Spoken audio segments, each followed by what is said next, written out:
আসসালামু আলাইকুম ওরহমতুল্লাহি ওবারাকাতুহু। প্রিয় বন্ধুরা, প্রিয় দর্শক শ্রোতা, আজকে আপনাদের সম্মুখে যে ভিডিওটি উপস্থাপন করেছি, ফিরাউনকে আমরা সকলেই চিনি, শুনেছি। ফিরাউন কেমন উদ্ধত এক বাদশা ছিল, নিজেকে খোদা দাবি করত, খোদা দাবিদার। নীল নদের পাশে সব থেকে উজ্জ্বল সেজে ওঠা এই ফিরাউনের রাজপ্রাসাদ আজ সেই খোদা দাবিদার ফিরাউনের সব থেকে বড় ইচ্ছা পূরণ হতে চলেছে। তার কারণে ফিরাউন হুকুম করে দিল, আজ মিশরে কেউ কাজ করবে না এবং কেউ ক্ষুধা থাকবে না। আজ রাজভাণ্ডারের মুদ্রা বিলি করা হচ্ছে।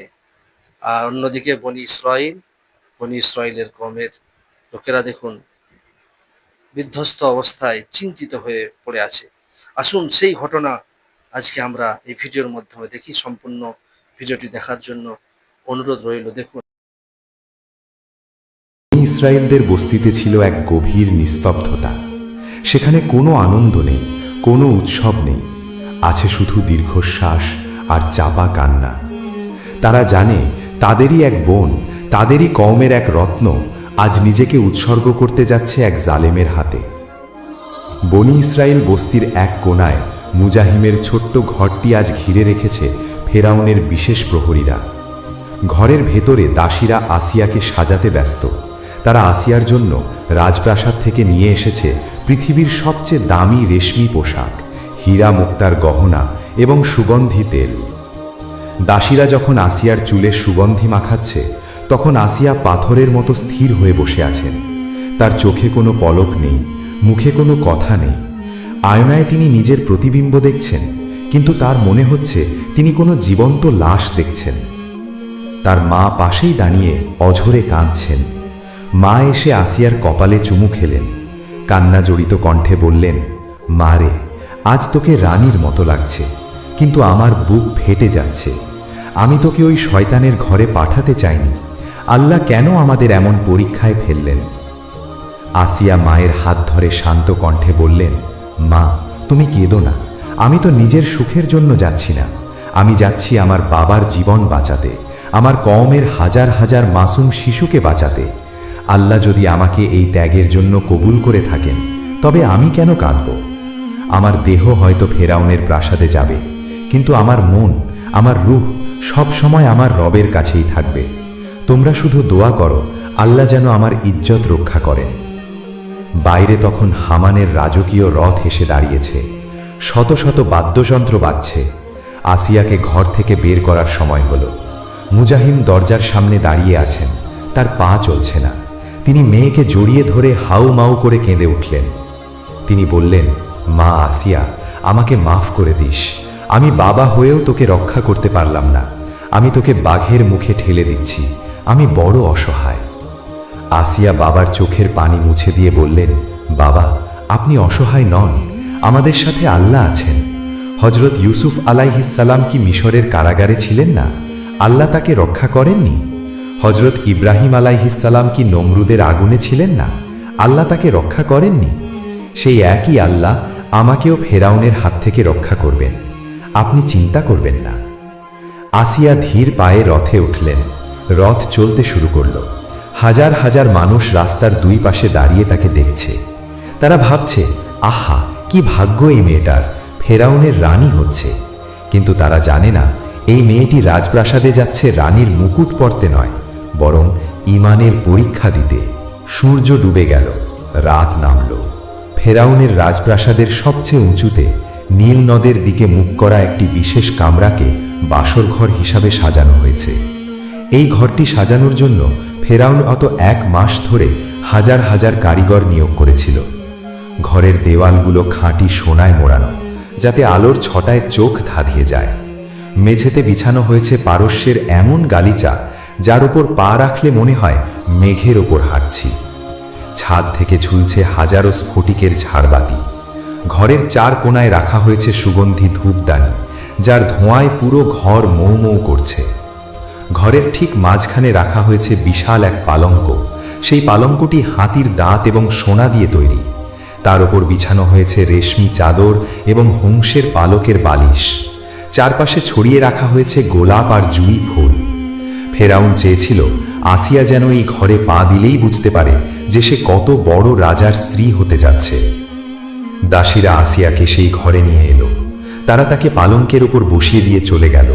যাওয়ার সময় তারা ফিসফিস করে বলল, রানীমা, আপনি কত ভাগ্যবতী, স্বয়ং খোদা অর্থাৎ ফেরাউন আজ আপনার কাছে আসবেন। আসিয়া কোনো উত্তর দিলেন না। দাসীরা দরজা বন্ধ করে চলে গেল।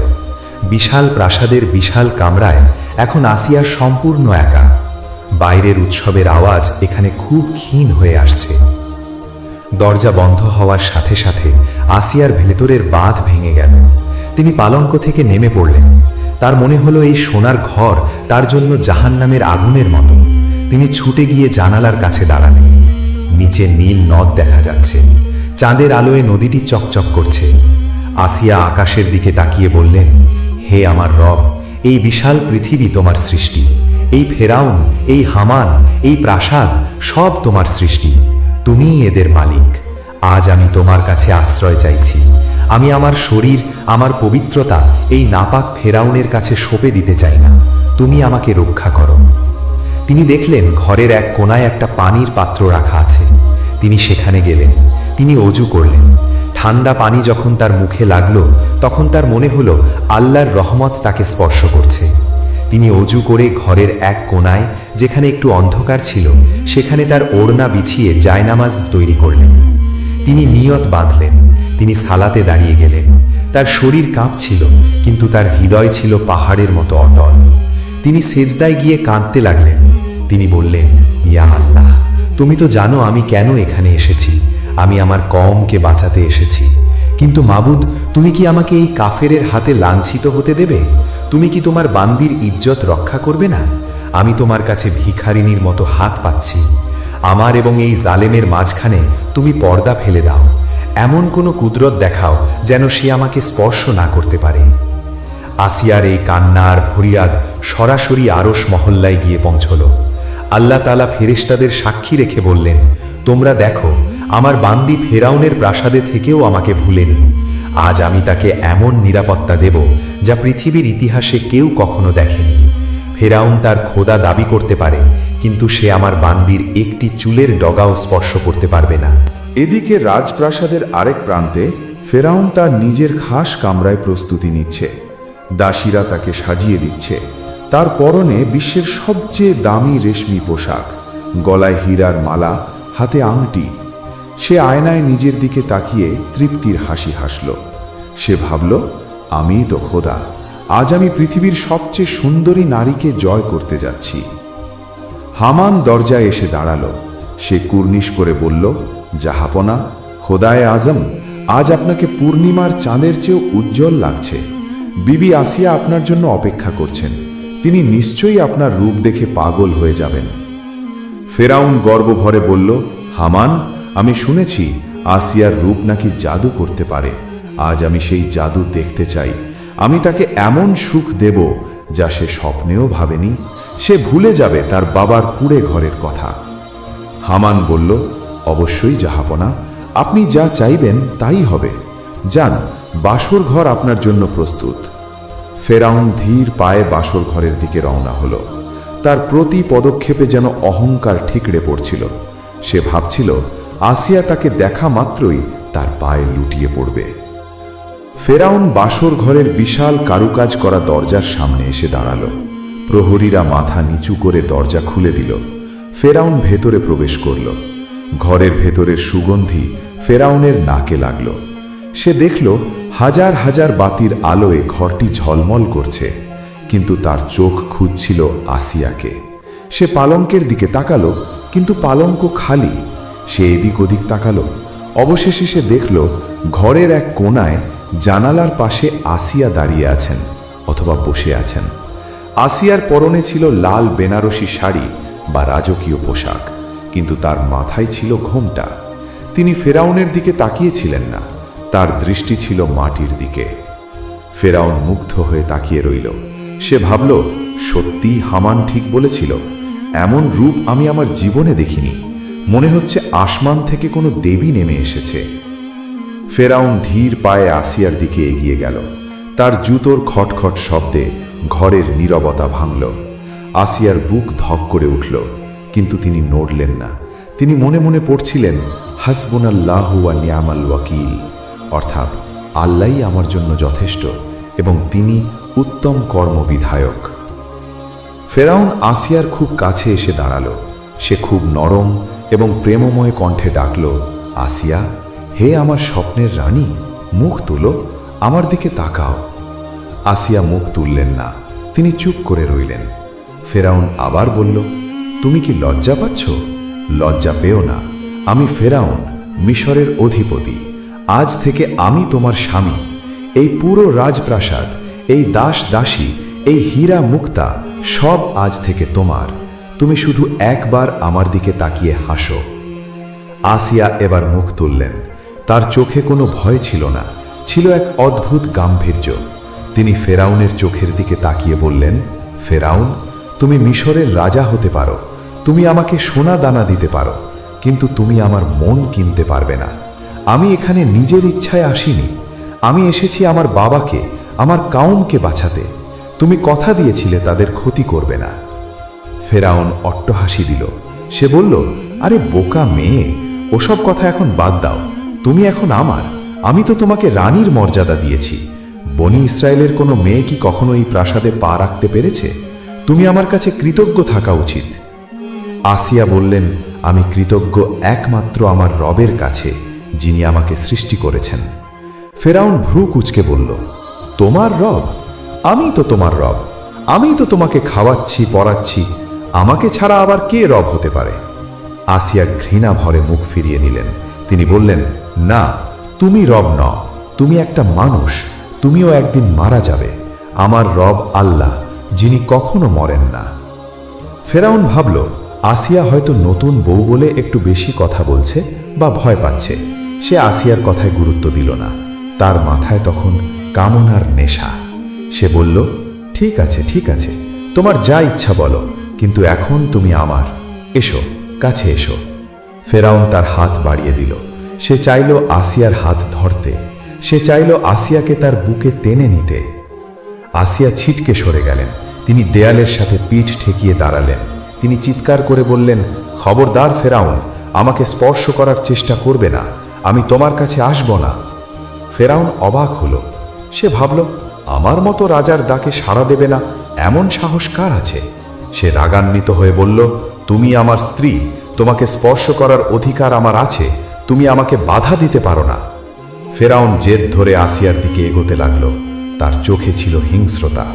আসিয়া বুঝতে পারলেন কথায় কাজ হবে না, এখন আল্লাহর সাহায্য ছাড়া আর কোনো উপায় নেই। তিনি চোখ বন্ধ করলেন। তিনি মনে প্রাণে আল্লাহর কাছে ফরিয়াদ করলেন, হে আল্লাহ, তুমি কি দেখছো না এই জালেম আমার দিকে আসছে? তুমি তোমার ওয়াদা পূর্ণ করো, তুমি আমাকে রক্ষা করো, এক্ষুনি রক্ষা করো। ফেরাউন তখন আসিয়ার একদম কাছে, তার হাত আসিয়ার কাঁধের দিকে বাড়ল। ফেরাউন তখন কামনার নেশায় অন্ধ।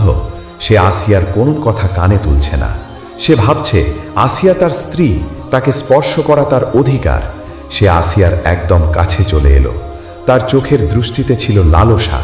সে বলল, আসিয়া, জেদ করো না, তুমি আমার শক্তি সম্পর্কে জানো না। আমি চাইলে এই মুহূর্তে তোমাকে বল প্রয়োগ করতে পারি, কিন্তু আমি তোমাকে ভালোবাসি বলে সেটা করছি না। এসো, কাছে এসো। আসিয়া দেয়ালের সাথে লেপ্টে দাঁড়িয়ে আছেন। তার পালানোর কোনো পথ নেই। সামনে ফেরাউন, পেছনে দেয়াল। তিনি কাঁপতে কাঁপতে বললেন, ফেরাউন, আমি তোমাকে শেষবারের মতো সাবধান করছি। তুমি যদি আমাকে স্পর্শ করো, তবে তুমি জ্বলে পুড়ে ছাই হয়ে যাবে। আমার রব আমাকে রক্ষা করবেন। ফেরাউন অট্টহাসি দিয়ে বলল, তোর রব? কোথায় তোর রব? আমি তো কাউকে দেখছি না। এই ঘরে আমি আর তুই ছাড়া কেউ নেই। আজ তোকে কে বাঁচাবে? এই বলে ফেরাউন তার দুটি হাত বাড়িয়ে দিল। সে আসিয়াকে জাপটে ধরার জন্য ঝাঁপিয়ে পড়ল। ঠিক সেই মুহূর্তটিতে যখন ফেরাউনের হাত আসিয়ার শরীর স্পর্শ করতে যাবে, এক অদ্ভুত এবং অলৌকিক ঘটনা ঘটল। হঠাৎ ফেরাউনের মনে হলো আসিয়ার শরীরের চারপাশে এক অদৃশ্য আগুনের দেওয়াল তৈরি হয়েছে। সে কোনো আগুন দেখছে না, কিন্তু তার হাত যখনই আসিয়ার কাছে গেল, সে প্রচণ্ড তাপ অনুভব করল। মনে হলো কেউ তার হাতে জ্বলন্ত কয়লা চেপে ধরেছে। ফেরাউন চিৎকার করে হাত সরিয়ে নিল। সে তার হাতের দিকে তাকালো। হাতটা লাল হয়ে গেছে, কিন্তু কোনো আগুন নেই। সে অবাক হয়ে গেল। সে ভাবল, এটা কি হলো? আমার মনের ভুল নাকি? সে আবার সাহস সঞ্চয় করল। সে ভাবল, না, আমি ভয় পাব না, আমি খোদা, আমি সব পারি। সে আবার হাত বাড়ালো, এবার আরো জোরে। দ্বিতীয়বার যখন সে হাত বাড়ালো, তখন পরিস্থিতি আরো ভয়ঙ্কর হয়ে উঠল। এবার আর শুধু তাপ নয়, তার মনে হলো তার হাতটি পাথরের মতো ভারী হয়ে গেছে। সে তার হাতের আঙুলগুলো নাড়াতে পারছিল না। তার কবজি থেকে কাঁধ পর্যন্ত পুরো হাত অবশ হয়ে গেল। শুধু হাত নয়, তার বুকের ভেতরটা ধরফর করতে শুরু করলো। তার শ্বাস আটকে আসছিল। মনে হচ্ছিল কেউ তার গলা টিপে ধরেছে। সে নিঃশ্বাস নেবার জন্য হাঁপাতে লাগলো। তার চোখ উল্টে আসার উপক্রম হলো। সে ভয়ে চিৎকার করে উঠল, এ কি হচ্ছে আমার? আসিয়া, তুই কি করছিস? আমার শরীর এমন করছে কেন? আমি নড়তে পারছি না কেন? আসিয়া তখনও শান্তভাবে দাঁড়িয়েছিলেন। তার ঠোঁটে ছিল আল্লাহর নাম। তিনি দেখলেন আল্লাহর ওয়াদা সত্য হয়েছে। ফেরাউন তার সামনে যন্ত্রণায় ছটফট করছে। আসিয়া বললেন, ফেরাউন, তোকে আমি আগেই বলেছিলাম, আমি আল্লাহর জিম্মায় আছি। আমার রব তোকে আমার কাছে ঘেঁষতে দেবেন না। তুই যদি আর এক পা এগোস, তবে তুই এখানেই মরে যাবি। তাফসিরের বর্ণনায় এসেছে, আল্লাহ তাআলা ফেরাউনের চোখে এক ধোঁকা তৈরি করে দিলেন। ফেরাউন যখনই আসিয়ার দিকে তাকাচ্ছিল, সে আসিয়ার জায়গায় এক ভয়ঙ্কর আকৃতির জিন বা শয়তান দেখতে পাচ্ছিল, অথবা আসিয়াকে আগুনের তৈরি মনে হচ্ছিল। ফেরাউন ভয়ে পিছিয়ে গেল। সে বিছানায় বসে পড়ল। তার শরীর ঘামে ভিজে গেছে। সে কাঁপতে কাঁপতে বলল, তুমি কে? তুমি কি মানুষ নাকি জিন, নাকি কোনো জাদুকর? আমার সাথে এমন কেন করছো? আসিয়া বললেন, আমি কোনো জিন নই, জাদুকরও নই। আমি একজন সাধারণ মানবী, কিন্তু আমার ঈমান আমাকে শক্তিশালী করেছে। তুই নিজেকে খোদা দাবি করিস, অথচ তুই নিজের হাত নাড়াতে পারছিস না। তুই কেমন খোদা? ফেরাউন লজ্জিত হল। তার অহংকারে আঘাত লাগল। সে বুঝতে পারল এই নারীর সাথে এমন এক শক্তি আছে যার সাথে সে পারবে না। সে ভয় পেল। সে ভাবল, যদি সে জোর করে তবে হয়তো সে সত্যিই মারা যাবে। সে বলল, ঠিক আছে, আমি তোমাকে স্পর্শ করব না। তুমি দূরে থাকো, আমার শরীর ঠিক করে দাও। আমি কথা দিচ্ছি, আমি তোমার কাছে আসব না। আসিয়া আল্লাহর কাছে দোয়া করলেন, হে আল্লাহ, ও পিছু হটেছে, ওকে স্বাভাবিক করে দাও, যাতে ও বুঝতে পারে ক্ষমতা তোমার হাতে। আল্লাহর হুকুমে ফেরাউনের হাত আবার স্বাভাবিক হলো। তার শ্বাসকষ্ট কমে গেল, কিন্তু তার মনের ভয় গেল না। সে সেই রাত আর আসিয়ার দিকে তাকানোর সাহস পেল না। সে বিছানায় এক কোণায় কুঁকড়ে শুয়ে রইল, আর আসিয়া সারা রাত জায়নামাজে দাঁড়িয়ে আল্লাহর শুকরিয়া আদায় করলেন। পরের দিন সকালে সূর্য উঠল। পুরো মিশর জেগে উঠল নতুন দিনের আলোয়। প্রাসাদের দাস দাসীরা কানাঘুষো করছে, কাল রাতে কি হলো? নতুন রানী কেমন আছে? ফেরাউন কি খুশি? ফেরাউন তার শয়নকক্ষ থেকে বেরিয়ে এলো। তার চেহারায় ক্লান্তির ছাপ, চোখে মুখে রাত জাগার ক্লান্তি। কিন্তু তার অহংকার তখনও কমেনি। সে সবার সামনে এমন ভাব করল যেন কিছুই হয়নি। সে মুচকি হেসে দাসীদের বলল, রানীর খেয়াল রেখো, যেন তার কোনো অযত্ন না হয়। কিন্তু তার মনের ভেতর তখনও গত রাতের সেই ভয়ঙ্কর স্মৃতি ঘুরপাক খাচ্ছে। তার মনে হচ্ছে, ওই নারী সাধারণ নয়। তার কাছে গেলে আমার দম বন্ধ হয়ে আসে কেন? সে কি আসলেই জাদুকর, নাকি তার খোদা সত্যিই শক্তিশালী? ফেরাউন তার দরবারে বসল না। সে সোজা হামানের খাস কামরায় গেল।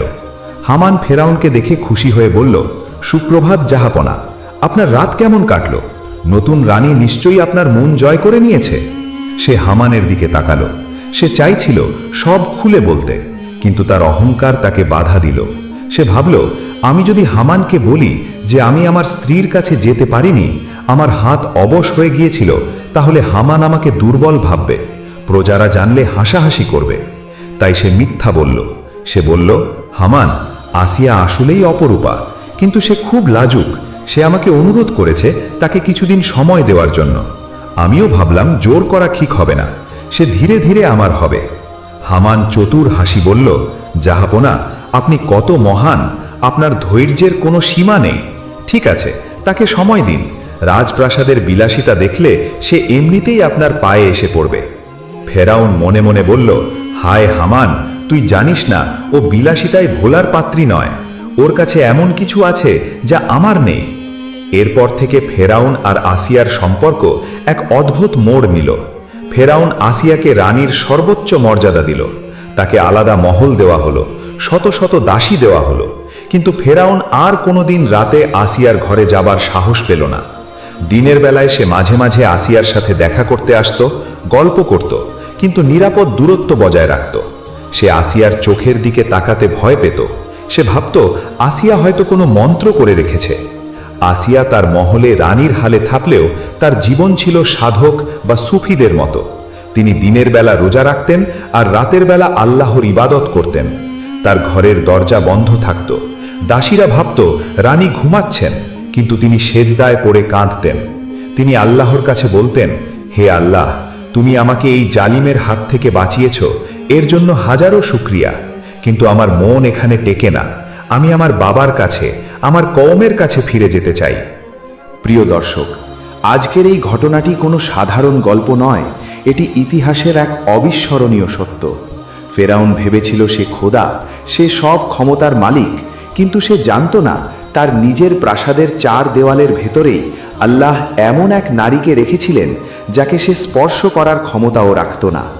বিবি আসিয়া রাদিয়াল্লাহু আনহা আমাদের শিখিয়ে গেছেন, ঈমান যদি সত্যিকারের হয় তাহলে ফেরাউনের মতো জালিমের ঘরে থেকেও নিজেকে পবিত্র রাখা যায়। দুনিয়ার সব ঐশ্বর্য পায়ের নিচে থাকলেও আল্লাহর ভালোবাসা যদি অন্তরে থাকে তাহলে সেটাই আসল সম্পদ। ফেরাউন হেরে গিয়েছিল আসিয়ার পবিত্রতার কাছে, হেরে গিয়েছিল আল্লাহ কুদরতের কাছে। এই ঘটনা থেকে আমরা 3টি বড় শিক্ষা পাই। 1. তাওয়াক্কুল, অর্থাৎ আল্লাহর উপর ভরসা। আসিয়া জানতেন না তিনি কিভাবে বাঁচবেন, কিন্তু তিনি আল্লাহর উপর ভরসা করেছিলেন। আল্লাহ তাকে অলৌকিকভাবে রক্ষা করেছেন। আমাদেরও বিপদে হতাশ না হয়ে আল্লাহর উপর ভরসা রাখতে হবে। 2. পবিত্রতা রক্ষা। একজন নারীর জন্য তার ইজ্জত ও সম্ভ্রম রক্ষা করা কতটা জরুরি তা আসিয়া তার জীবন দিয়ে প্রমাণ করেছেন। তিনি রানীর আসন চেয়ে আল্লাহর কাছে পবিত্রতা চেয়েছিলেন। 3. জালিমের পতন। ফেরাউন নিজেকে খোদা দাবি করেও তার স্ত্রীর মন জয় করতে পারেনি।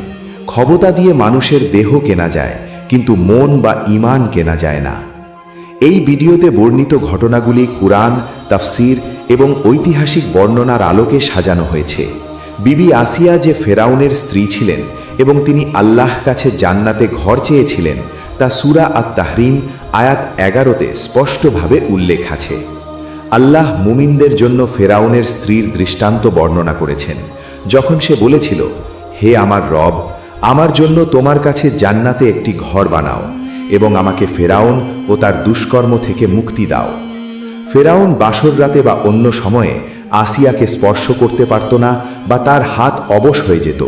এই ঘটনাটি তাফসিরে কুরতুবী, তাফসিরে মাজহারি এবং আল বিদায়া বা নিহায়া অর্থাৎ ইবনে কাসিরের গ্রন্থে ঐতিহাসিক বর্ণনা বা ইসরায়েলি রেওয়ায়াত হিসেবে উল্লেখ করা হয়েছে।